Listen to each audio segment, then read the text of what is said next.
Salut, c'est Rudy, et avant de vous partager mon épisode du jour, je souhaitais vous parler d'un projet que j'ai lancé récemment. En effet, après presque un an d'existence du podcast, je me suis rendu compte de quelques manques entre guillemets concernant certains sujets qui pourraient aider à mieux performer. N'étant évidemment pas un expert dans la pratique du kayak, je suis toutefois depuis plus de 20 ans dans le milieu de la musculation, et c'est pourquoi je souhaite vous partager mes meilleurs conseils en rapport avec le kayak. C'est pourquoi j'ai réalisé une formation gratuite à destination des kayakistes et séistes motivés en quête de progrès. Dans cette formation gratuite, je vais vous partager des conseils techniques, avec vidéo à l'appui, sur certains exercices phares en musculation que vous pratiquez déjà.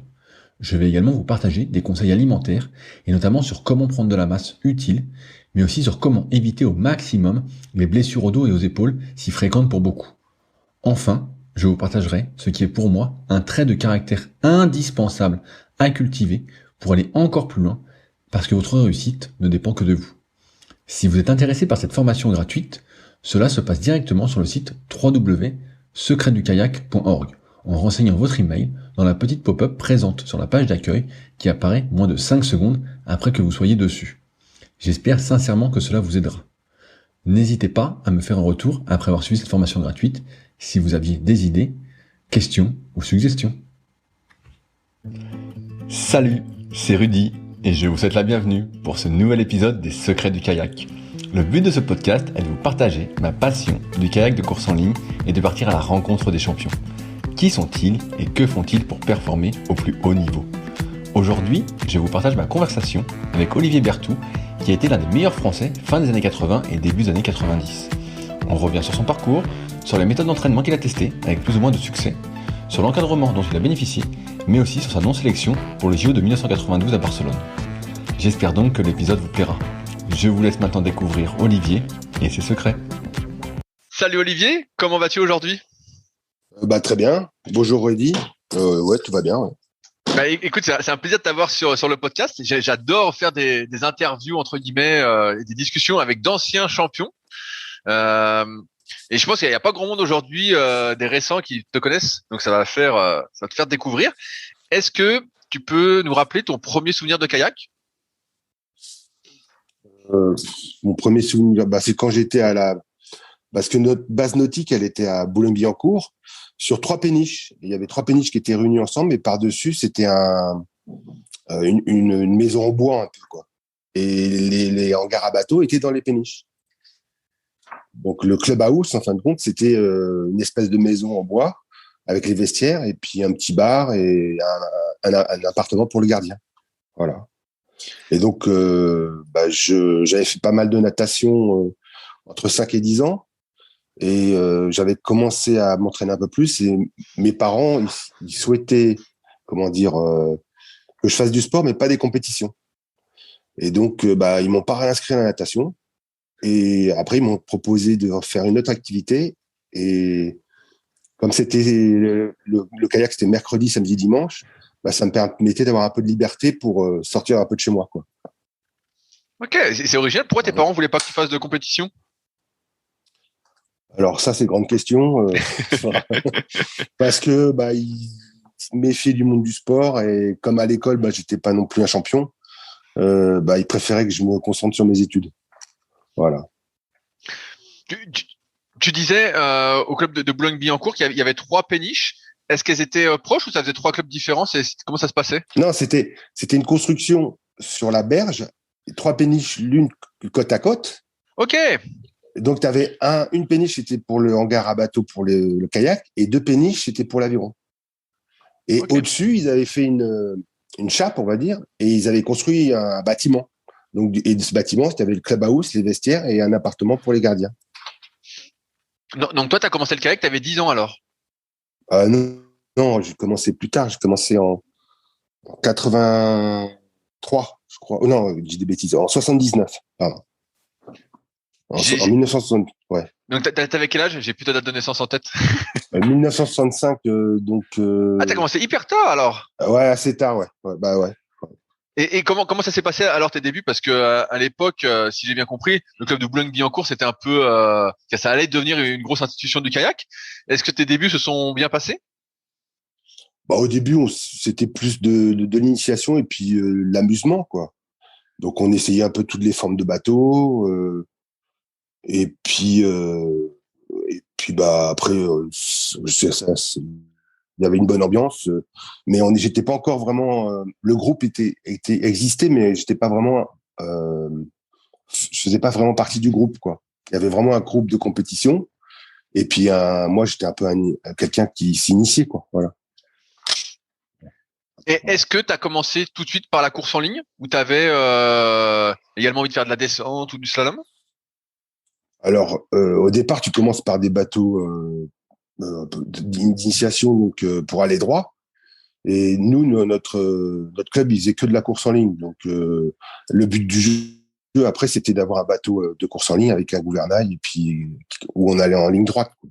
C'était ça Après, moi, j'ai eu ça comme objectif parce que bah, tous les jeunes de mon âge, bah, ils faisaient la même chose, quoi.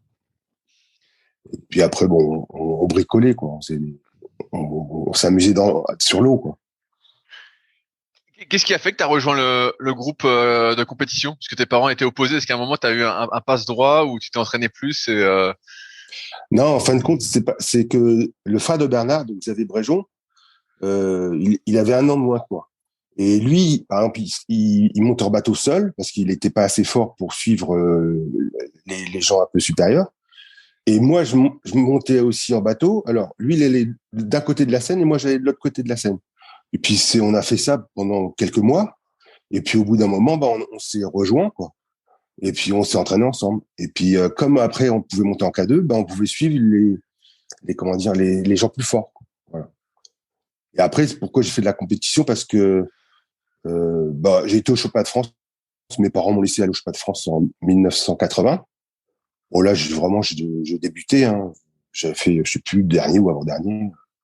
Je me rappelle plus parce que j'avais un gros problème pour rester dans le bateau. Je me baignais souvent. Par exemple, sur une sortie, je pouvais me baigner 12 fois, quoi, sur 10 kilomètres, quoi. Et donc, c'était un peu la rigolade de tout le monde. alors ça m'intéresse, parce que pour moi qui ai des problèmes un peu de stabilité, comment, je vais dans le futur, comment tu as résolu ces problèmes de stabilité pour arrêter de te baigner? Si tu as réussi à les résoudre, et j'imagine que oui. Bah, oui. Bah, après, c'est l'entraînement, quoi. Bah, après, c'est un peu comme le vélo, hein. Plus tu fais de vélo, plus tu es à l'aise sur ton vélo, bah, plus tu fais de kayak, plus tu es à l'aise sur ton kayak. Et ça te décourageait pas de tomber autant dans l'eau? Bah, à l'âge que j'avais, non, bah, ce qui était compliqué, c'était de remonter parce que je sais pas si tu connais un peu la Seine à Boulogne, il y a que des pontons où c'est des péniches où les gens y habitent. Alors, il y avait des gens qui étaient sympas, donc ils avaient des pontons et puis je pouvais remonter là. Mais des fois, c'était un peu craignos, quoi. Voilà. Mais bon, après, non. Bah, après, quand t'es enfant et puis qu'il fait beau, ça va. Mais quand c'est l'hiver, comment tu fais? Ah bah, moi, c'était seulement la première année. Après, bon, une fois, je me suis baigné l'hiver en crue. Et bah, il y avait, on était 4, Félix, Bernard. Et alors, il y en a un qui était chercher ma pagaie, l'autre qui était chercher mon bateau. Après, moi, j'ai pu nager, j'étais sur la rive et puis je suis remonté, quoi.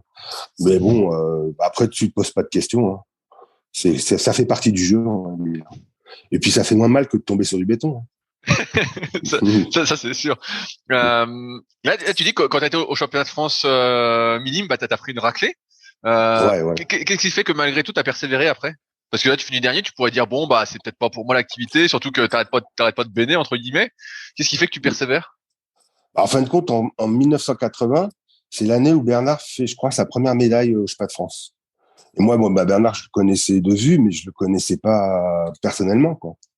Et je me suis dit dans ma tête, en 81, je veux faire comme lui, je veux être sur le podium. Et en 81, j'étais sur le podium. Donc j'ai dit à mes parents que j'allais travailler le soir chez des copains. Et en fin de compte, bah, je m'entraînais la nuit et j'allais m'entraîner, quoi, tout simplement. Ok, donc là, parce que on parlait toujours, tu sais, c'est toujours le rythme 3 entraînements par semaine, mercredi, samedi, dimanche. Là, à ce moment-là, en 1980, 80. voilà, 80. de 80 à Ouais, 81. 80. Ouais. Est-ce que comment ça se passe l'entraînement? Parce que de ce que j'ai compris avec Bernard, il n'y avait pas vraiment d'entraîneur, c'était un peu chacun faisait comme il voulait, quoi. À Bernard, c'était le catalyseur, en fin de compte. C'est lui qui nous entraînait, qui nous aidait pour performer. Et donc, en fin de compte, bah, il nous faisait des programmes. Et alors, le club était fermé le lundi. Donc, le lundi, on pouvait pas monter. Et après, du mardi au dimanche, on soit montait 3, 4 ou 5 fois par semaine. Après, et puis pendant les vacances scolaires, on montait matin et après-midi. Ok. Et est-ce qu'à côté de l'entraînement en bateau, tu faisais déjà du footing, de la muscu, tout ça, ou pas encore à ce moment-là? Pas encore, non, pas encore. Non, parce que là, j'étais cadet, donc c'était un peu tôt, quoi. Alors, je sais que Bernard, il en faisait, mais nous, on n'en faisait pas encore. Je trouve que c'est une énorme progression de passer de dernier ou avant-dernier à Podium France. Est-ce que pour toi c'était une surprise ou est-ce que c'était même si c'était l'objectif pour toi, ça semble une progression monstrueuse? Ouais, mais après, j'ai eu de la chance parce que avant, j'ai fait pas mal de courses à pied, j'avais fait de la natation, et puis j'avais un physique assez grand par rapport à mes concurrents. Donc, et puis en plus, j'étais quand même avec des gens qui étaient supérieurs à moi, qui pagayaient bien et qui connaissaient l'activité. Donc, j'ai pu passer des étapes plus rapidement. Est-ce qu'à ce moment-là, quand tu fais podium au championnat de France, est-ce que tu rentres en équipe de France? Alors là, je crois qu'en cadet, je ne pense pas parce qu'il n'y avait pas l'équipe de France cadet. Après, donc en 82, je suis senior, junior. Et là, après, ouais, en junior, je fais partie de l'équipe jeune, quoi, on appelle ça. Ok. Et là, t'as continué à progresser. Donc de 80 à 82, pareil, t'as continué à être archi motivé et à suivre un peu Ah ouais. l'exemple de Bernard. Ah oui, oui, oui, il y avait Bernard, puis il y en avait d'autres, mais on était hyper tous motivés, ouais. Ouais, ouais. En fin de compte, on appréciait l'activité, et puis on avait un peu de reconnaissance par les dirigeants du club qui étaient super, qui nous aidaient aussi, et donc ça faisait plaisir, quoi. Là, à ce moment-là, tu fais intégralement partie du groupe. On est d'accord. Ah oui, tout à fait, oui. Après, oui, après, en 82, je gagne tout. Je fais, et puis, je fais qu'un 1000, qu'un 500, qu'un 5000. Donc là, et puis là, j'étais junior 1 seulement. J'étais pas junior 2, quoi. Et puis Euh, après, J'allais te dire, quand tu es junior, là, est-ce que tu as une scolarité aménagée? J'ai l'impression que à ton époque, ça se faisait pas trop la scolarité aménagée. Est-ce que toi, tu y as eu accès ou pas? moi, à l'école, ça allait pas fort. Donc, j'étais en école privée, pas loin du club, alors c'était pratique. Et comme comment dire, je performais dans le sport, mes parents m'ont laissé un peu plus de liberté. Et par exemple, j'allais pas en cours de seconde langue. Parce que là, je devais être en troisième, je crois. Et donc, ça me laissait un peu plus de temps pour m'entraîner, quoi. Puis bon, on avait quand même pas mal de vacances scolaires, donc ça allait quand même. Est-ce que quand t'es pris en équipe jeune, dès le début, tu fais des compétitions internationales? Alors, en 82, je me rappelle plus. Après, en 83, il y a les championnats du monde junior. Et comment ça se passe pour toi? Je faisais un K2 avec Xavier Bréjon, mais ils n'ont pas voulu nous présenter, comment dire, sur la distance en K2, quoi, dans l'équipage. Et moi, j'ai fait 2 fois le K1 et j'ai fait 2 fois sixième. Voilà. Et est-ce que c'était bien pour toi? Est-ce que tu étais content? Oui, j'étais un peu déçu de pas être sur le podium, mais bon, après, j'avais pas non plus la capacité à le faire, je pense, quoi. Mais après, oui, c'était quand même accéder à la finale en junior 2, c'était quand même une belle performance, quoi. Et est-ce que ça a fait que tu t'es fixé des objectifs plus importants pour après peut-être, je sais pas, devenir t'entraîner pour devenir champion du monde ou pour faire les Jeux? Ou t'avais pas encore peut-être ça en tête? Si, après, j'ai tout de suite eu, dès que Bernard a été à Los Angeles, après, j'avais envie de faire un peu comme lui, quoi. Voilà, quoi. Mais, donc après, j'ai été au championnat du monde à Malines, en 85. Mais après, ce qui s'est passé, c'est que moi, dans ma génération, de mon année de naissance, j'étais le seul qui avait continué à pratiquer le kayak. Les deux personnes comment dire, qui étaient à peu près à mon niveau, ils ont arrêté. Et donc, je me suis retrouvé un peu seul de ma génération à continuer l'activité. Donc, j'étais pris un peu par les seniors qui avaient 2, 3, 4 ans de plus que moi. Voilà. Ok, c'est Ouais, c'est original ça que se retrouver. Qu'est-ce qui a fait que tes partenaires entre guillemets ont arrêté? Parce qu'ils ont fait des études et que après je sais pas, il y en a un qui était de Boulogne-sur-Mer. Il a été conducteur de bateau pour ramener les bateaux sur le port. Et puis il y a Muller, lui, il était électricien à Mulhouse. Et bon, après, peut-être il en avait un peu lassé et puis il a fait peut-être autre chose. Ou alors après, bon, la vie, on sait jamais. Hein. C'est les Quand, motivations de chacun, quoi. quand tu es en équipe jeune, c'est toujours Bernard qui te fait les programmes ou il y a un encadrement au niveau de la fédération? Alors, il y a un encadrement au niveau de la fédération.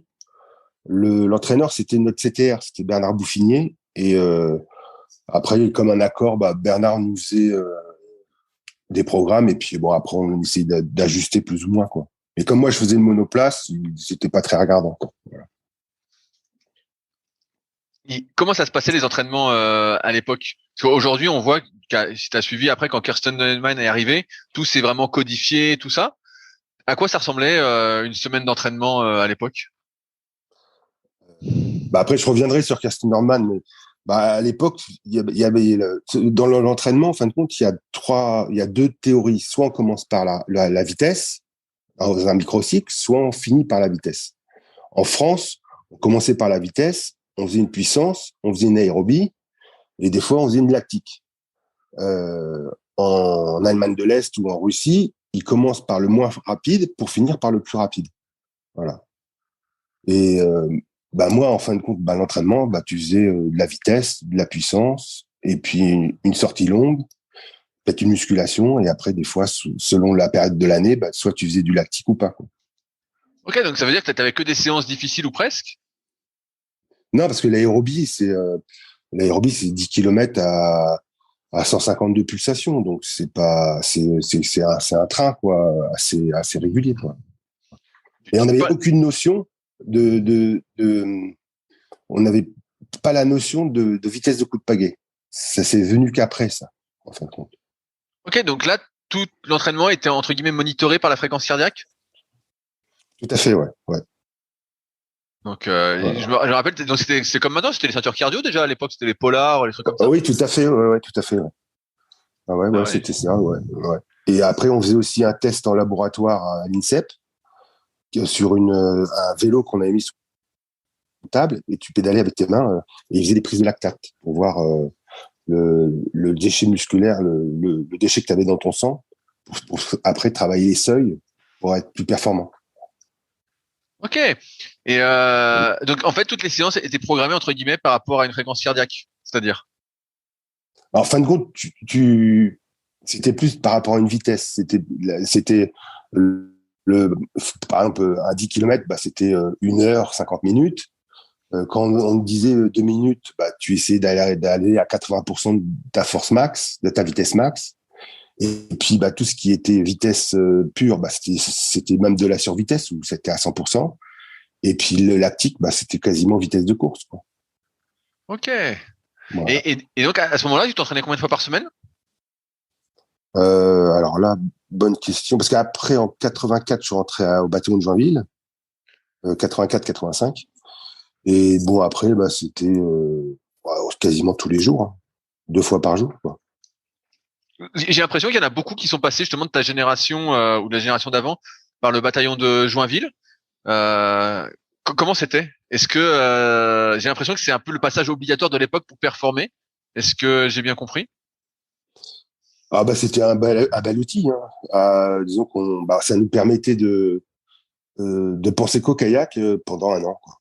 On avait 1 mois de classe et après tu faisais des. Alors nous on a eu beaucoup de chance parce qu'on a fait quasiment plusieurs déplacements à l'étranger parce que notre entraîneur c'était Pascal Boucheret et il était ancien capitaine de l'armée qui était en retraite et donc lui il avait quand même pas mal de gens qui connaissaient le système militaire et ça nous a permis d'aller au championnat du monde militaire, d'aller en Italie, d'aller à Fréjus, d'aller un peu partout dans les casernes. On était reçus dans les casernes et puis on pouvait faire du bateau, quoi. Et c'était sympa, quoi. Comment c'était les championnats du monde militaire? T'es le premier qui m'en parle. C'est Bah, Comment je crois c'était? que je suis l'un des seuls qui l'ait fait. Bah, en fin de compte, il n'y a pas beaucoup de nations. On était que en plus c'était un super endroit. C'était à Sabodia. Ok, oui, je vois. Donc, Bah, ouais, je vois les photos, ça a l'air magnifique, ouais. c'est magnifique. Bah, là, il y avait aussi le centre militaire de l'armée de l'Italie. Et donc, on avait été reçus chez eux. Et puis, il faisait beau. L'endroit était magnifique. Et on s'entraînait dans une eau saumâtre parce que c'était un bras. Et la mer était après, quoi. Et là, c'était des parcs à 8 et tout ça. Et le bassin de course, il était là. C'était assez sympa. Et au niveau de l'organisation de la compétition, c'était organisé comme un championnat du monde classique. Est-ce que tu as performé? En fin de compte, oui, j'ai performé. Mais en fin de compte, il y avait que deux nations. Il y avait l'Italie et la France. Ah merde. Mais après, nous, c'était des bons souvenirs. Hein, mais en fin de compte, on n'était que deux nations, quoi. Alors après, je crois pas que ça s'est refait après. Quand tu étais au bataillon de Joinville, est-ce que tu as senti que cette année au bataillon t'avait vraiment aidé à progresser? Oui, après, progressivement, oui, oui, mais après, bon, aussi à faire plus la fête, et donc, c'est pas forcément une bonne chose non plus, quoi. Voilà. C'est pas c'est pas, comment dire, on n'est pas assez, comment dire, épaulé, on va dire. Quand tu sors du bataillon de Joinville, est-ce que tu reprends tes études en parallèle du kayak? Et si oui, qu'est-ce que tu fais? Alors, moi, j'avais mon CAP électromécanique, et mon père avait directement été voir la fédération pour dire s'il voulait qu'il continue à faire du kayak, trouvez-lui un travail. Et donc, ça a été un peu chaud. Et donc, ça a mis 6-7 mois. Et grâce à mon père et puis aussi aux cadres fédéraux, je suis rentré à la ville de Paris, voilà, comme sportif de haut niveau. Ok. Donc là, tu étais détaché un peu comme aujourd'hui avec les CIP, où tu peux t'entraîner et tu bosses à 20, 40, 60%, 80%, quelque chose comme ça. Alors, moi, là, en fin de compte, moi, j'étais totalement détaché. J'étais rémunéré et totalement détaché. Donc, un peu seul aussi, un peu seul. Mais après, c'était bien, mais bon, j'étais un peu seul, quoi. Parce que j'étais adulte, mais j'étais assez jeune dans ma tête, quoi. Voilà. J'avais pas la même maturité que des gens comme Didier Vasseur, Bernard Bréjot, Philippe Bocara, Pascal Boucherie. J'étais pas assez mature, on va dire, je pense. Quand tu sors du bataillon de Joinville, est-ce que tu retrouves ton groupe d'entraînement à Boulogne?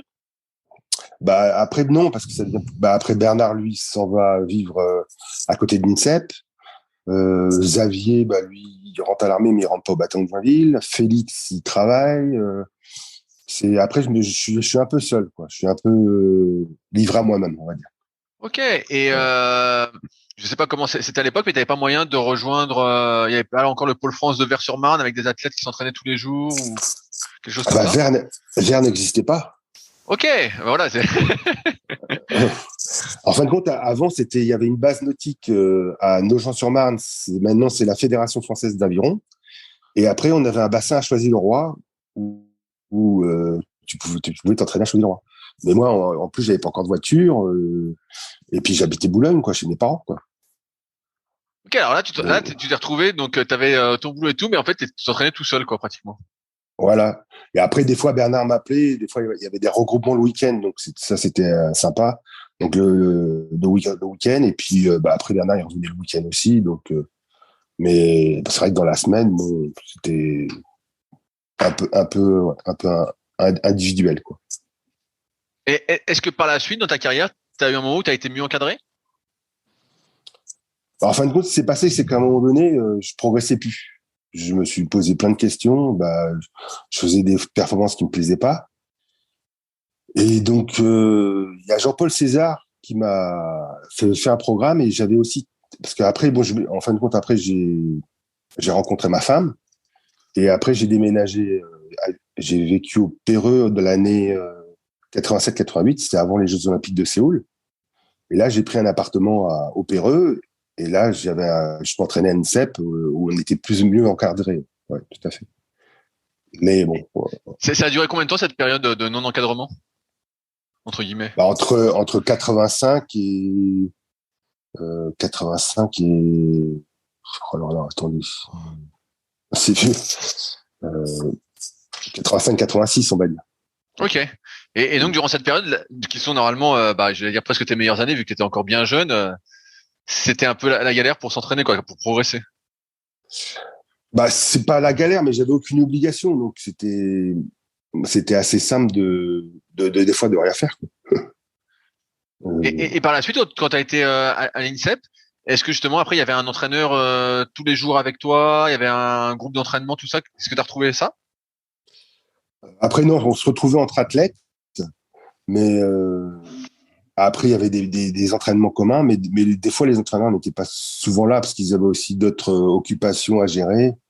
Et on avait un programme cadre, et ça, on pouvait le faire à plusieurs, mais on était un peu livrés à nous-mêmes.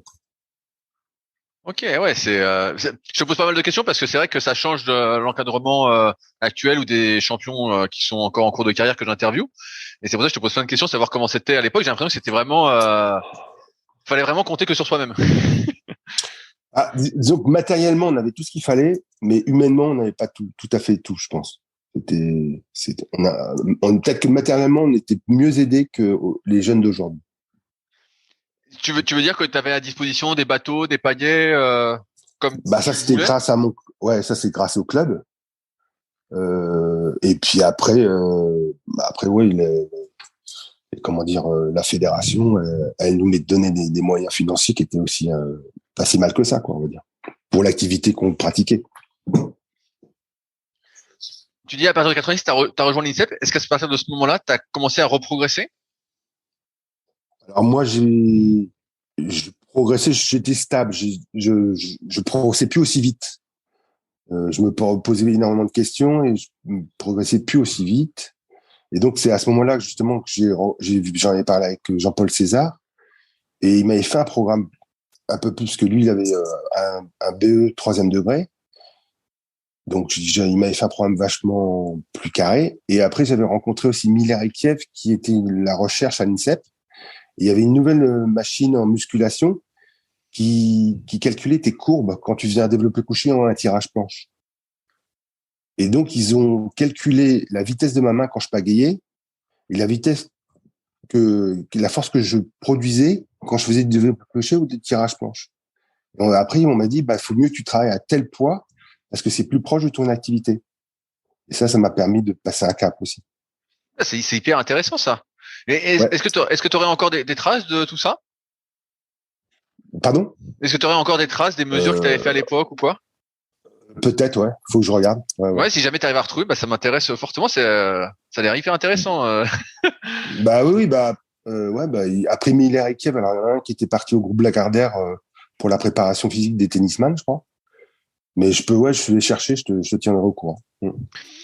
Et donc à ce moment-là, tu reprogresses. Et est-ce que tu arrives à suffisamment progresser pour avoir les jeux en ligne de mire?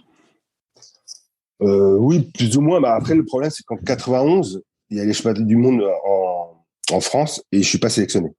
Alors là, je prends un grand coup. Là. C'est chou. Pourquoi t'es pas sélectionné? Parce que parce que j'étais toujours limite. J'étais pas mauvais, mais j'étais pas non plus au-dessus du lot, quoi. Et au-dessus du lot, après, il y avait des gens qui étaient beaucoup plus performants que moi, quoi. Donc, et comme je prenais de l'âge, il y avait des jeunes qui arrivaient, parce qu'en fin de compte, comme moi, j'étais tout seul de ma génération. Après, il y a des gens comme Lazac, comme Lubac, comme Lancereau, qui sont arrivés, comme François During. Et donc, moi, je devenais vieux et je progressais pas aussi. Et eux, des fois, ils étaient supérieurs à moi, quoi. Donc, voilà, quoi, tout simplement. Là, tu es en 91, mais moi, j'étais resté à 86, 87. Pour 88, qu'est-ce qui s'est passé? T'étais encore trop limite pour passer aussi? Non, 88, en fin de compte, il y a eu 2 K4 de fait. En fin de compte, il y a eu un K4, c'était Didier Vavasseur, Daniel Legras, Francis Hervieux et je sais plus le 4e. Et il y avait un autre K4, c'était Petit Bout, Lubac, Berthoud, Christophe Noël. Et normalement, ils devaient choisir un des deux à la fin de donc ça c'était un an avant, donc en 87. Ils devaient choisir le bateau qui avait fait la plus belle performance, les plus belles performances pour aller au jeu. Mais en fin de compte, ce qui s'est passé, c'est qu'on était plus ou moins à égalité. Le staff technique de la fédération trouvait qu'il n'y en avait pas un bateau qui était supérieur à l'autre. Donc, ils nous ont convoqués à la fédération, moi et Christophe Noël, pour savoir si on était prêt à monter dans le bateau, à casser le cacat qu'on faisait pour faire un bateau avec Daniel Legras et Didier Bamasseur. Et nous, on a dit non, parce qu'on avait fait un pacte en disant que c'était soit on allait tous les quatre, soit on n'y allait pas. Et nous, on pensait que Christophe Petitbout et Pierre Lubac auraient fait la même chose. Donc, comme on a dit non, ils ont demandé aux autres et les autres, ils ont dit oui. Et donc, on est resté à la maison. Ah, merde. C'est comme ça, c'est la vie. Ah, merde, la poisse. Quand t'es trop honnête. Ah, merde. Ouais. Et là, malgré tout, tu vois, t'es à 88, donc t'es pas pris et tout. Est-ce que comment tu restes motivé? Est-ce qu'il y a un moment, parce que j'ai l'impression que t'es vraiment, tu vois, t'es seul de ta génération. Soit tu t'entraînes avec des plus vieux, mais a priori, j'ai l'impression que tout le monde est un peu éparpillé. Il y a pas encore. Est-ce que tu sais quand est-ce que le pôle France de verre a été créé? Ah oui, c'est moi qui l'ai ouvert. Non, parce que après, en 80. Attends. Oui, le pôle de verre, il a dû être ouvert en 90, pardon, parce que les Championnats du monde de verre, en fin de compte, ont eu lieu en 91. Donc, en 90, il a été ouvert. Mais c'était au tout début, quoi. Quand tu dis que tu l'as ouvert, c'est-à-dire que tu étais un des premiers à naviguer dessus? Oui, c'est parce qu'en fin de compte, ce qui s'est passé, c'est que donc il y avait c'était un peu encore brut de béton, on va dire. Et en 91-92, on fait partie de la préparation olympique avec Bernard. Mais par contre, on a le droit, on est sur les listes ministérielles de préparation olympique, mais on n'est pas admis à aucun stage de l'équipe de France. Pour diverses raisons, je sais pas pourquoi. Et donc, Bernard part s'entraîner en Nouvelle-Zélande, et moi, je reste tout seul à Vert. Et comme j'avais rencontré, moi, grâce à Pascal Boucherie, Veta, c'était un Russe, qui m'avait donné son programme d'entraînement, et moi, je faisais que du russe. C'est pour ça que tout le monde dit, je faisais 3 fois 40 minutes le premier entraînement, 24 fois 20 secondes l'après-midi, 20 fois 2 minutes le lendemain matin, et 18 km en fondamental le lendemain.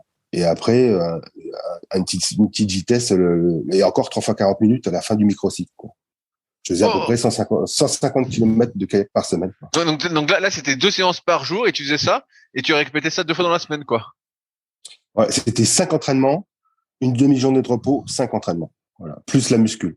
Et toujours les mêmes séances, alors, pratiquement? Après, tu variais. Oui. Après, soit c'était 2 minutes, soit c'était 4 minutes.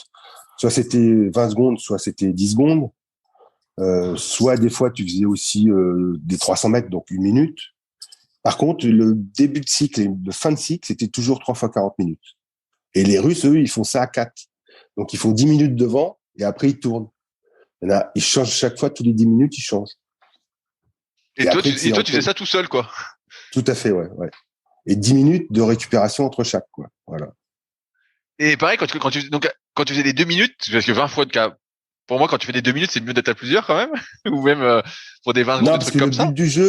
Non, parce que, après, c'est bien d'être à plusieurs, mais le but du jeu, c'était d'être régulier. Et là, c'est là où j'ai commencé à apprendre les cadences. Parce que si tu veux, quand tu fais 3 fois 40 minutes, t'es à 60-70. Quand tu fais 20 fois 2 minutes, t'es à 70-80, tu vois. Et c'est là où t'as la vitesse du bateau, mais aussi t'as la cadence de coup de pagaie, quoi. Ok. Parce que là, le Russe que tu avais rencontré, lui, il se calait sur des fréquences de coup de pagaie ou pas du tout? En fin de compte, c'est tellement fatigué à la fin que tu peux pas pagayer plus vite. Je vois. Je vois l'idée. Ouais, c'est le truc parce que sinon tu exposes que tu peux pas faire l'entraînement. Et même les Russes, on s'est entraîné avec des Russes en Espagne.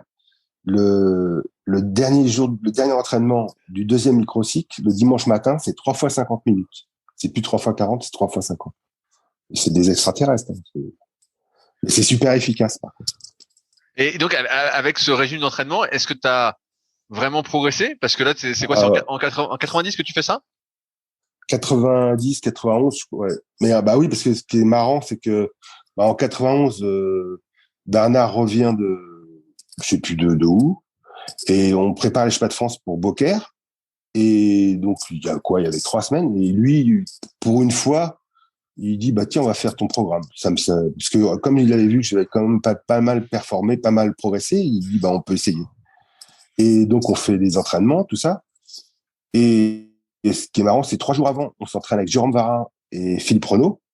Eux, ils étaient en C2, nous, on était en K2. Ouais, on s'entraîne, tout, et puis bon, personne ne dit rien. On va aux France, et là, bon, on gagne tout. Même la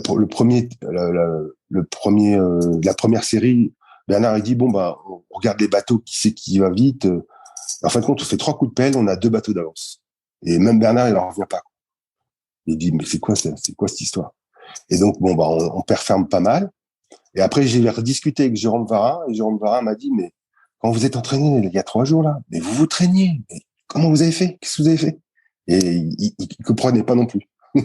Le kayak, on comprend pas tout, des fois.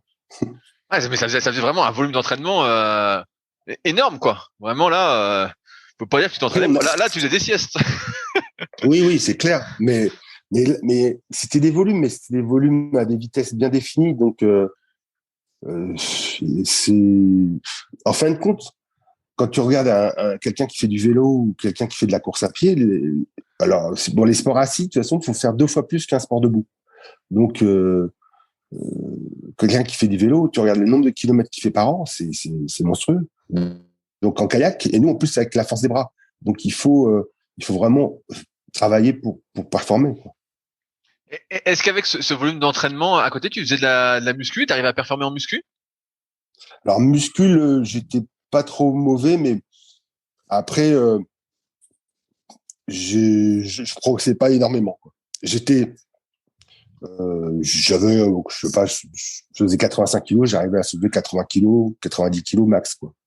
Ok, ouais, donc t'étais pas, mais moi, c'est pas ça que je te pose la question, parce qu'avec un tel volume d'entraînement, moi, je vois déjà Après, quand je m'entraîne beaucoup en kayak, j'ai plus rien sous les barres. Donc, ouais, c'est est-ce ça. que toi, t'as encore du jus ou pas? Est-ce qu'il te reste quelque chose? Ah bah tu te poses pas de questions, tu le fais, et puis puis après bon bah tu fais ce que tu peux, puis c'est tout, quoi. Après, on était quand même assez technique, donc bah, moi, quand je faisais de la pratique, j'étais dos plat, je faisais attention à ma position, donc j'avais mes repères. Donc des fois, c'était plus la technique qui me faisait soulever la barre que la force que j'avais. Là, en 91, tu performes a priori super bien avec Bernard. Qu'est-ce qui fait que tu fais pas les Jeux de 92? Alors en fin de compte, donc c'est en 91, 92, donc c'est là où on est en équipe, comment dire, en équipe olympique, mais on n'est pas invité au stage olympique, au stage Et pourquoi vous n'êtes pas invité? Alors là, faudra demander aux personnes concernées. Parce que, en fin de compte, on était un peu mal aimés, et puis qu'on dérangeait, et puis, je sais pas, franchement, je sais pas, parce qu'ils croyaient pas en nous, tout simplement, quoi. Après, ils avaient fait des choix, et puis c'était comme ça, voilà. On était bons, mais bon, ils avaient décidé comme ça, voilà.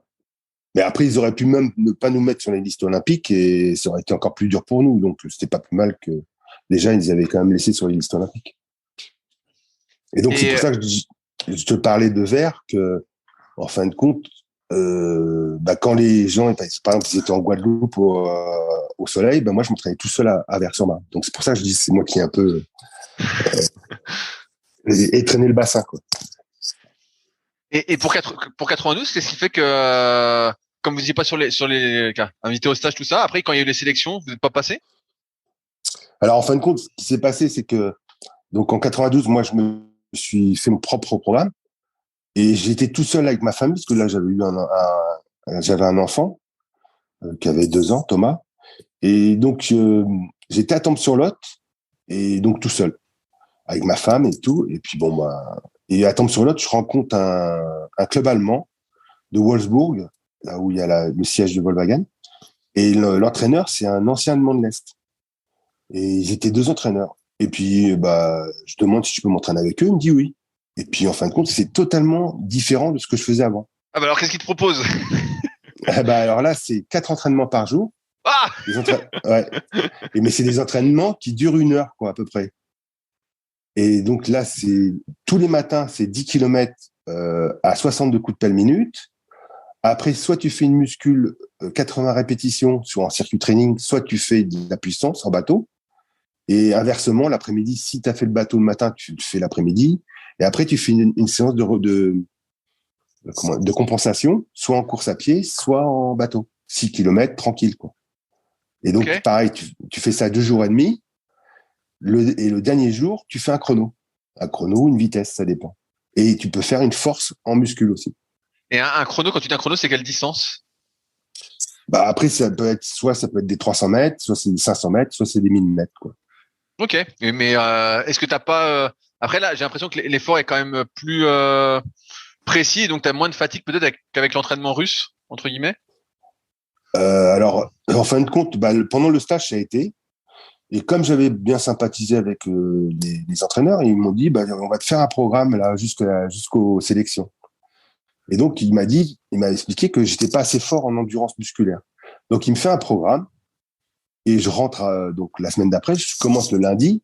Et là, c'était donc 10 kilomètres de kayak. Après une muscule, il fallait que je fasse 80 reps en développé couché, 80 reps en tirage planche, en tirage poulie, en abdos, en lombaire et en squat.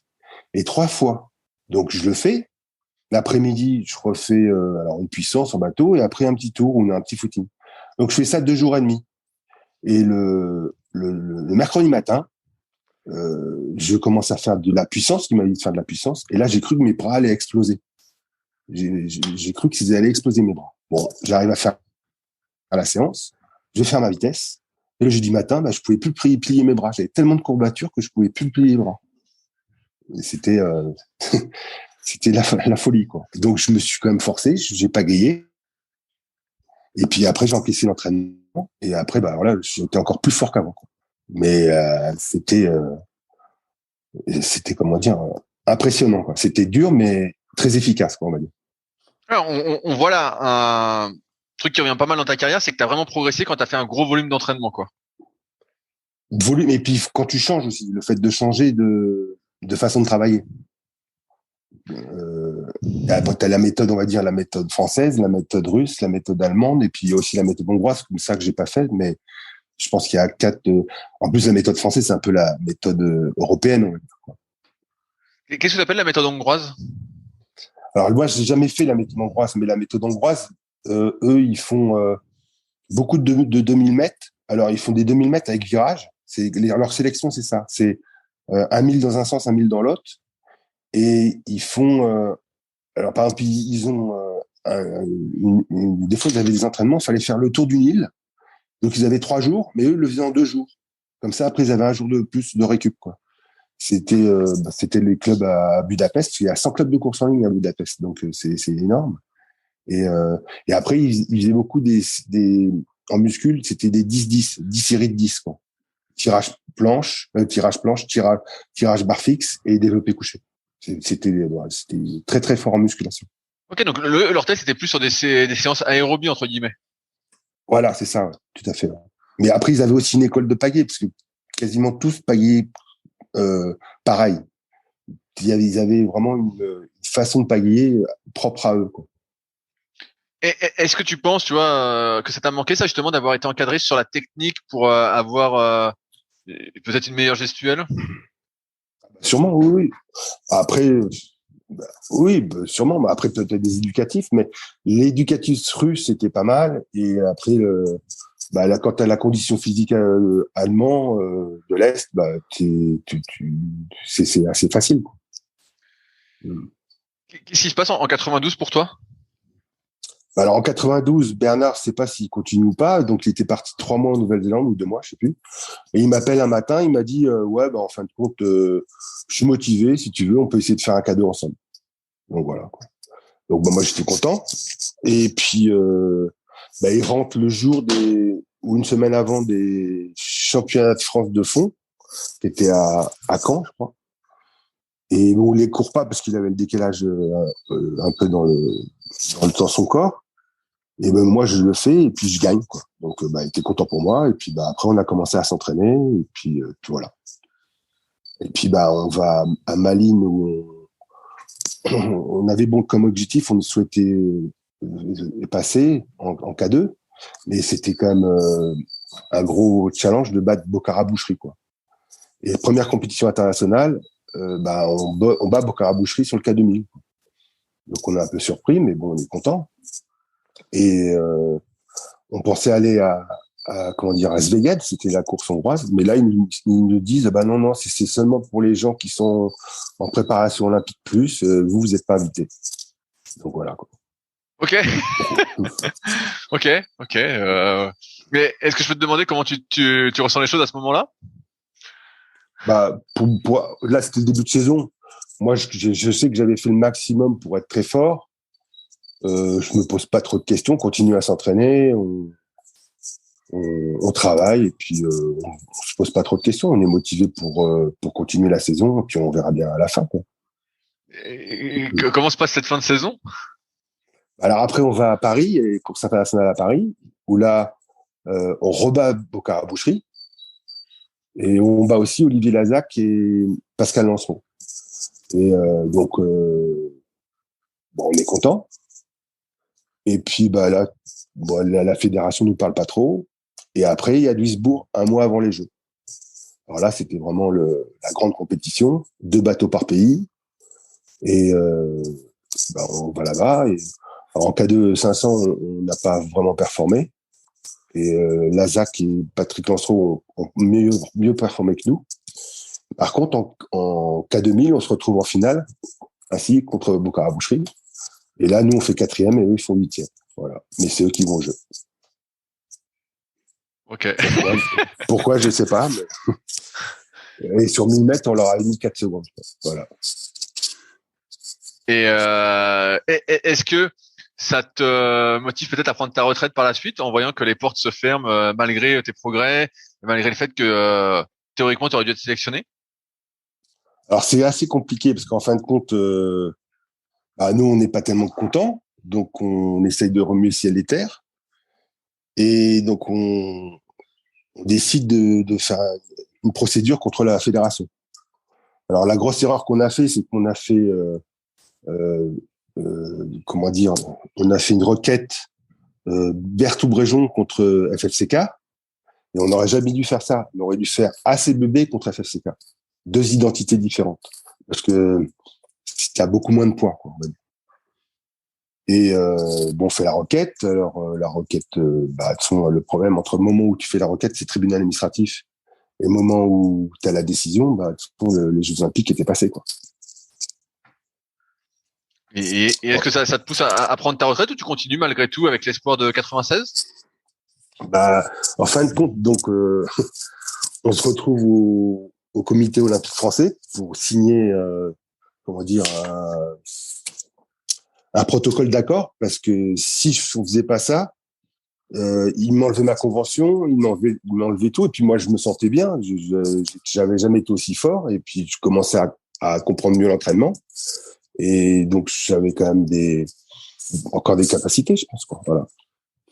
Et donc, bah, si je signe pas, bah, il me sucre tout, quoi. Et donc on fait un protocole et ils me permettent de rester en équipe de France, moyennant contre des comment dire des résultats, bien sûr, mais il me laisse champ libre, quoi. Et puis bon, bah, Bernard, lui là.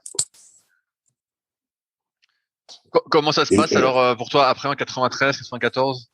et alors sinon, une parenthèse, c'est qu'en 92, moi ça faisait 15 ans que j'étais en équipe de France, et entre 91 et 92, et en 92, sur les 15 ans d'équipe de France, j'avais dû faire 1 ou 2 fois un contrôle antidopage. En 91-92, j'étais contrôlé 10 fois. Ça aussi, c'est très surprenant. Voilà. Et après, bah, en 93, bah, après, bah, c'est le corps qui commence à fatiguer, on va dire. Je me fais une grosse tendinite au coude. Et après, j'ai eu des bons et des moins bons, quoi. Qu'est-ce qui fait que tu arrêtes alors? C'est les blessures? Non, j'ai pas arrêté. J'ai été jusqu'en 96. Et en 96, bah, il y a les sélections alors en mono. Et je me fais battre sur la ligne par Vincent là. Voilà. Mais là, c'était ma faute à moi. C'est lui qui était plus fort. Puis voilà. Il a fait. Est-ce que tu as eu le temps, tout à l'heure, en début d'interview, on parlait de Kirsten Neumann. Est-ce que tu as eu le temps de le rencontrer et de t'entraîner sous ses ordres, entre guillemets? En fin de compte, ce qui m'a fait rire, Kirsten Neumann, c'est que Hervé Madoré, je pense qu'il avait eu l'idée de le faire venir par rapport à mes performances. Quand il a vu les performances que je faisais, parce que moi, je me cachais pas et j'avais expliqué même j'en avais parlé à tout le monde, pour comment je m'entraînais. Et c'est pour ça qu'il a eu l'idée de faire venir un Allemand de l'Est. Et c'est ce qu'avait fait la fédération d'aviron 2 ou 3 ans avant. Le seul problème, c'est que Kirsten Norman, quand il faisait des programmes d'entraînement, lui, il donnait des programmes d'entraînement un peu, on va dire, il avait l'impression que les gens qui étaient entraîneurs, c'était des gens qui avaient eu la même école de formation que les Allemands. Alors que les Français n'avaient pas du tout la même école de formation. Et ils traduisaient les programmes d'entraînement un peu à la française, pas à l'allemande. Et donc, c'est pour ça que ça n'a pas forcément... ça a eu des résultats, mais pas autant qu'on aurait pu penser, quoi. Et est-ce que toi, tu as eu l'occasion de t'entraîner justement suivant ces traductions? Oui, mais après, c'était pas du tout ce que entre lui, ce qu'il souhaitait et ce qui était proposé, c'était pas du tout, ça correspondait pas. Puis moi, en fin de compte, c'était en 96, donc c'est 97. Voilà, je commençais à être un peu fatigué, et puis j'avais eu moins d'aide par mon club, et donc là, j'ai décidé de laisser tomber, quoi. Voilà. J'ai l'impression que tout au long de ta carrière, t'as pas eu l'encadrement qu'ont peut-être aujourd'hui les jeunes ou les membres de l'équipe de France. Est-ce que tu as l'impression d'avoir fait ta carrière au mauvais moment? Non, parce que ça m'a permis d'apprendre beaucoup de choses. Donc, non, après, c'est comme ça. Et puis, on avait des choses qui étaient mieux et puis des choses qui étaient moins bien. Mais bon, c'est comme ça. Après, déjà, ce qui est bien, c'est que on a pu accomplir son rêve, connaître son niveau. Et puis, comment on pourrait dire, à faire des belles choses, quoi. Donc, c'est comme des fois, que ce soit l'échec ou la réussite, ça te fait progresser. Pareil, il y a un point sur lequel je voulais revenir, c'est que tu as connu un peu l'évolution du matériel. Des débuts des années 80, c'était les paillets plates, les bateaux en bois. Et toi, tu as connu un peu l'évolution avec les bateaux qui sont arrivés après en carbone, les paillets wing, etc. Comment c'était de passer, de voir toutes ces évolutions et de passer justement par ces différentes phases? Est-ce que tu as réussi à t'adapter facilement? Comment c'était? Entre la pagaie plate et la wing, c'était un peu, comment dire, compliqué parce qu'en plus, la fabrication des wings, au début, il y avait qu'un seul fabricant et c'était en fibre de verre. Donc, c'était un peu surprenant. Mais après, la fédération, justement, avait bien joué le jeu et avait fabriqué des wings en carbone, la marque Brunet. Mais bon, c'était très, très difficile à tirer, quoi. Mais après, on connaissait pas les longueurs, on bricolait beaucoup et après, les angles, ils ont changé. Et après, il y a la Rasmussen qui est arrivée, donc, comme on faisait quand même beaucoup de bateaux, on s'est vite adapté. Mais après, est-ce que on aurait fait d'autres choix? Est-ce qu'on n'aurait pas été plus vite en gardant la même pagaie plus longtemps? Je sais pas.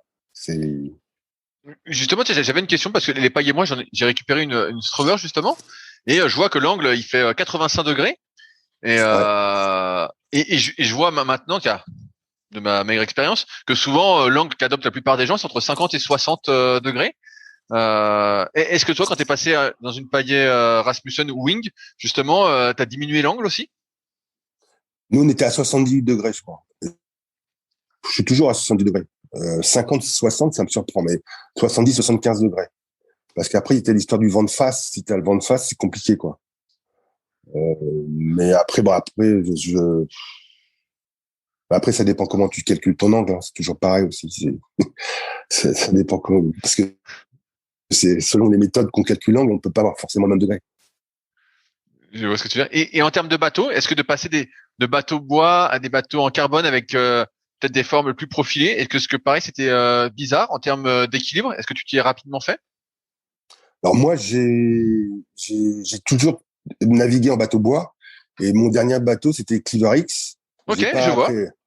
Et donc, j'ai pas eu les nouvelles formes. Mais les nouvelles formes pour pailler près du bateau, je pense que c'est plus facile, surtout en équipage. Après, c'est vrai qu'on a vu en course internationale des grandes équipes, par exemple en 4 places, à la fin de la course tomber parce qu'il n'y a plus de maître couple. Et donc, si tu fais une fausse gîte, tu chavires, quoi. Mais je pense il y a des fois c'est un peu moins stable, mais par contre, quand tu as un vent de travers, je pense que c'est beaucoup plus facile à naviguer parce que comme il y a moins de mètres coupes, bah, ça te pousse moins vers l'arrière, quoi. Quand tu prends ta retraite entre guillemets en 97, est-ce que tu continues quand même à faire du kayak pour le plaisir? Bah, en fin de compte, ce qui s'est passé, c'est que euh, il y avait l'ancien président de mon club, c'était Pascal Cotin, qui voulait plus se représenter. Et bah, il y a des anciens du club qui m'ont dit ah, Olivier, il faut qu'on crée un bureau pour continuer l'activité, tout ça, parce que notre club, il a été monté en 1954. Et donc, bon, bah, moi, je dis oui, bah, je veux bien aider. Et comment dire, on se retrouve à plusieurs. Et puis moi, je devais être vice-président. Et puis au dernier moment, le président il dit bah non, je peux pas, j'ai des enfants, je pourrais pas être vice-président, je pourrais pas être président, j'aurais pas le temps. Olivier, t'as qu'à être président. Et donc je me suis retrouvé 8 ans président de club à Boulogne-Billancourt à la CED, en habitant Saint-Maur, quoi. Ok, bah, énorme. Et comment c'était cette expérience alors? Bah c'était intéressant, mais c'est compliqué. Je dirais le monde du kayak et les personnes qui l'y entourent, quoi. Et donc bah non, mais c'était intéressant, mais bah c'est pas mal de réunions qui finissent à minuit, 1 heure du matin. Le lendemain, moi, je me levais comme assez tôt, donc 6h, 6h30. Donc, des fois, il y a des matins, c'était un peu dur, quoi. Voilà. Bah, justement, parce que là, à ce moment-là, tu avais commencé à travailler à temps plein dans le boulot que tu avais trouvé à la fédération, à la mairie de Paris. Alors, moi, j'ai passé des concours à la ville de Paris, parce que j'étais rentré comme aide ouvrier professionnel. Après, je suis passé ouvrier deuxième catégorie, électricien. Et après, maître ouvrier. Et avant de reprendre à plein temps, j'avais fait un brevet d'état canoë-kayak et après un brevet d'état sport pour tous. Donc j'ai repris le travail à plein temps qu'en 2000, quoi. Donc ça m'a laissé le temps de pouvoir tourner la page petit à petit, quoi. Voilà. Quand tu as été président de club, est-ce que tu entraînais aussi un peu? J'en vois beaucoup qui, après leur carrière, deviennent un peu entraîneurs. Est-ce que toi, ça a été ton cas? Oui, j'ai un petit peu entraîné, mais moi, avant d'être président de club, j'avais fait un petit peu pour certains athlètes, mais pas énormément. Non. C'était plus, genre, faisais des programmes, mais je n'allais pas sur les bassins voir leur technique, quoi. Après cette présidence du club de Boulogne, est-ce que tu sors définitivement du monde du kayak? Bah, je suis toujours, bah là, j'ai été voir les sélections, bah, mais après, c'est vrai que j'ai plus d'action au niveau du kayak. Je regarde de loin, quoi, on va dire. Et est-ce que tu navigues encore un petit peu? Ouais, 2-3 fois par an. Ouais. Plus du tout alors. Bah, presque plus, non, bah, c'est compliqué, ouais. Mais après, c'est une histoire bah, disons, la circulation maintenant en région parisienne devient vraiment compliquée. Et puis bah, après, il faut que je trouve l'envie, quoi. Est-ce que tu te retrouves un peu comme à l'époque de ta carrière, un peu seul pour naviguer? C'est un peu la même histoire. Ah non, non, non, non, non, parce que nous, on est une très bonne équipe vétérans chez nous. Mais disons, refaire des kilomètres pour faire une course qui fait 3 kilomètres, 3 minutes, quand tu passes 3 heures ou 4 heures sur une route, bah, tu préfères rester tranquille chez toi, quoi. Je sais pas, mais ouais, c'est. Tout à l'heure, tu disais que tu avais un enfant. Est-ce qu'il fait du kayak? J'ai 2 enfants, j'ai un garçon et une fille. Alors, bah, Thomas, non, il en a fait un petit peu. Il s'était inscrit au club de Champigny à un moment donné.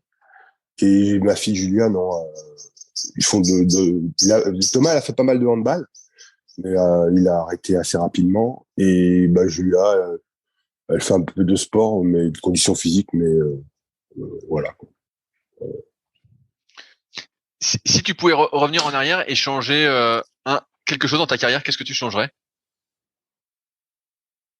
Bah, il faudrait que je mange plus pour être plus fort en force en musculation. Tu crois que tu crois que ça t'aiderait beaucoup?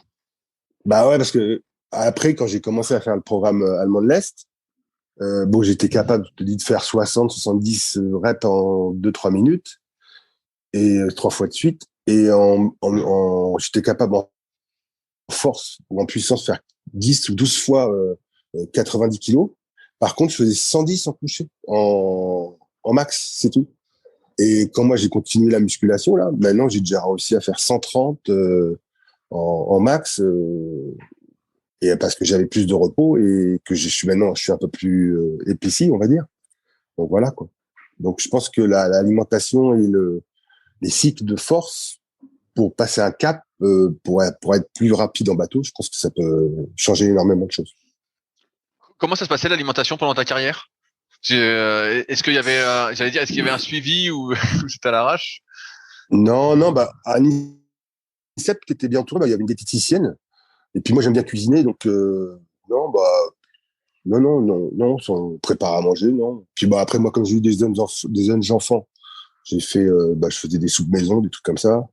Puis après quand tu étais en stage, bah tu mangeais ce qu'on te proposait quoi. Non, mais on faisait quand même attention.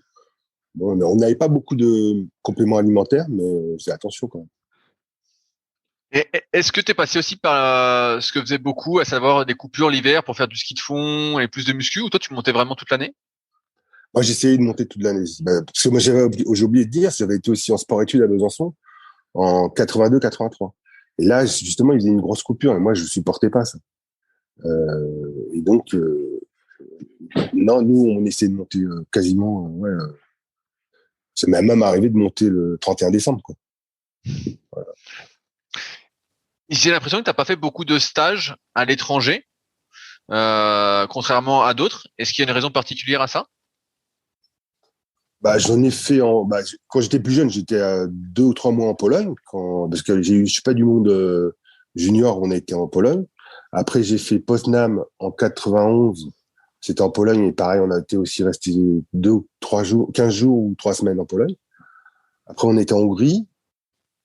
Après, j'ai fait un stage à Mexico. Bah, après, c'était au sein de l'équipe de France. Après, les stages que je pense que tu parles, c'est des stages, c'était entre athlètes, c'était. Ouais, tu vois, comme Bernard qui disait qu'il avait été en Nouvelle-Zélande de son initiative avec sa femme et tout. Et j'ai Moi, l'impression c'était que plus toi, t'as pas fait ça? Bah non, parce que ma femme, elle travaillait. Après, j'étais en Afrique du Sud, j'étais. Mais après, bon, c'est la coupure, si elle est longue, c'est un peu compliqué, quoi. Après, on faisait des stages de 15 jours à Séville. On a été en Afrique du Sud. Mais voilà, quoi. Et est-ce qu'il y a une expérience à l'étranger que t'as préférée par rapport aux autres? Bah, moi, ce que j'ai apprécié, c'est quand je me suis entraîné avec les Russes ou avec les Allemands de l'Est. C'était super enrichissant et ouais, c'était très enrichissant. Parce qu'ils avaient une façon de voir les choses qui était différente de nous et bon, même si on a des soupçons qui trichent un petit peu, leur école, leur façon de travailler, de s'entraîner était quand même très réfléchie. Est-ce que tu as des regrets sur ta carrière, des choses que tu aurais peut-être fait différemment? Bah, le regret, c'est de pas avoir été au jeu. Mais il y a un truc que je peux te remercier, c'est que le fait d'avoir écouté les podcasts, ça m'a fait comme une thérapie. Et mais sérieux, je te promets. Et donc, je te remercie en tout cas. Ouais, moi j'ai l'impression en t'écoutant que c'est l'encadrement et je pense après j'ai un avis sur la question, mais c'est vrai que c'est l'encadrement qui t'a manqué parce que dès que tu t'es entraîné comme il fallait, t'étais là et après bon il y a eu quelques petites histoires a priori avec la fédération, donc on n'en saura pas plus, mais mais ouais il t'a pas manqué grand chose pour aller au jeu quoi. Ah bah théoriquement j'aurais dû y aller parce que après même dans le protocole d'accord ils nous donnent de l'argent pour qu'on arrête la procédure. Donc quand quelqu'un te donne de l'argent c'est que ils sont peut-être en tort, quoi. Mais non, mais le fait d'avoir fait ces podcasts, quand j'ai écouté le podcast de Pascal Boucherie, de Philippe Bocara, de Olivier Boivin, en plus parce qu'on est vachement centré sur nous-mêmes, on est des amis entre nous quand on était jeunes, mais on se connaît pas vraiment tant que ça, quoi. Et grâce à ces podcasts, on apprend à connaître l'autre personne, quoi. C'est très intéressant. Ouais, c'est mon but aussi, c'est d'essayer de découvrir qui se cache derrière les champions entre guillemets et de montrer que il y a plus d'humanité qu'on ne le pense et que c'est pas si on n'est pas si différent au final. On n'est pas si différent. Et est-ce qu'il y a quelqu'un que toi t'aimerais entendre justement sur les podcasts que j'ai pas encore interviewé? Olivier Lazac, je sais pas si, mais je lui ai envoyé plusieurs mails et on a déjà communiqué, mais pour l'instant il m'a pas encore donné son accord. Donc je suis dessus. Le dossier est chaud, mais j'attends et ce serait avec plaisir. Non, après il y en a beaucoup, mais là comme ça, François During, vous l'avez fait. Non, j'ai pas fait François parce que François est en poste et Ouais, ça. et donc il veut pas trop s'exprimer. Il est en poste. Bah, il y a Jean-François Briand aussi, ça peut être pas mal. Jean-François Briand. Ok, et ben je note. Est-ce que tu as le contact si jamais? Ouais, bien sûr. Ouais. Et ben hors antenne, super. Je note comme ça. Je contacterai et on fera C'était ça. l'équipier de Pascal Boucherie en club. Ok, donc il doit avoir plein d'anecdotes Ouais, aussi, ouais, bien sûr, tout à fait. à partager. Et bah super. Et ben j'arrive au bout de mes questions, Olivier. Est-ce qu'il y a des Pas de sujets problème. que j'ai pas abordés que tu souhaitais aborder? Non, non, non, non, il n'y a pas de problème. Et bah c'est super. Et bah je te remercie de ton temps. C'était un plaisir. Je vais Bah, aller m'entraîner après. Je vais essayer de me prendre pour un Russe. J'aime bien bah, cette histoire de volume d'entraînement, mais je ne suis pas sûr de survivre. Mais non, mais après, tu peux le faire progressivement, hein, c'est pas. ouais, non, mais bien sûr, mais je rigole, mais parce que j'aime bien quand ça sent l'entraînement en fait. Ça me fait plaisir. J'aime bien cette histoire un peu de méritocratie, on va dire. Ouais, mais... Même si c'est pas plus on en fait, plus on progresse. J'aime bien cette idée-là. Non, mais ce qui est impressionnant, c'était de voir quand tu es en stage avec eux, c'est que, bah, comment dire, t'as pas le choix. Hein, t'as 4 équipes de 4 ou 5 équipes de 4 et puis ils font leur 3x40, ils tournent et puis t'as l'entraîneur qui est assis sur une chaise longue et il parle un mot en russe, tu sais pas ce qu'il dit, il lève le bras ou tourne plus, puis l'autre, bang, bang, bang, bang. C'est impressionnant. Impressionnant. Et c'est très enrichissant. Voilà. Et bah super. Et bah merci encore à toi pour ton temps. Bah, Et j'espère que d'accord. nos auditeurs auront passé un agréable moment.